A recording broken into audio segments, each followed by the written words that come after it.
is Jeff Peterson with Commercial Partners Exchange Company. A lot of people have been asking me about information regarding the qualified opportunity zones and where to find information about where these census tracts are that are designated as opportunity zones.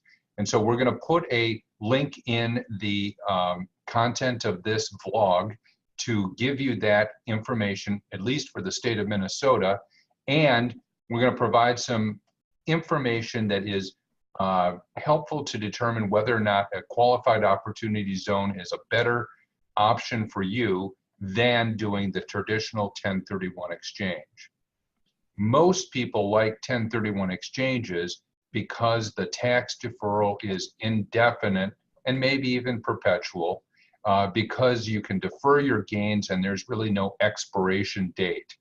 Whereas the qualified opportunity zone deferral is only until December 31st, 2026, at which point you're going to recognize gains. Now, some of your gains may be forgiven if you hold the property for 5 or 7 years, but the bulk of your gains, at least 85% of your gains, will be recognized at that time.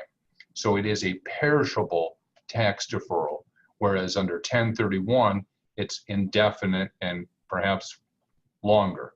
The nice thing about the qualified opportunity zone, though, is that if you're in a partnership and it's difficult or impossible to break up the partnership and reconfigure the ownership to satisfy the holding requirements of owning the actual interest in the real estate, the qualified opportunity zone investment may be a more plausible or feasible way for you to get tax deferral without having to jump through the hoops of doing a drop and swap and holding the property and so forth.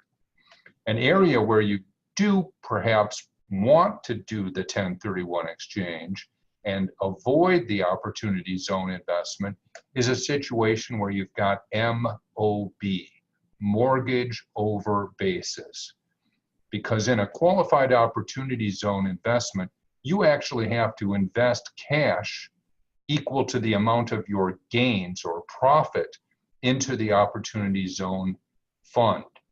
But if you've got more debt than basis in the property that you're selling, you may not have the liquidity, the receipts, if you will, after closing out the sale of your relinquished property to invest cash into the opportunity zone.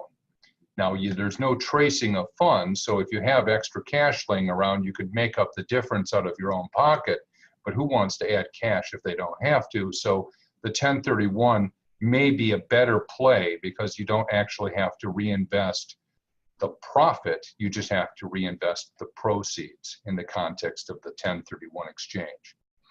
Lots of people have questions and want to talk about these different methods of tax deferral, and I'm available to do that. My number is 612-643-1031. Thank you.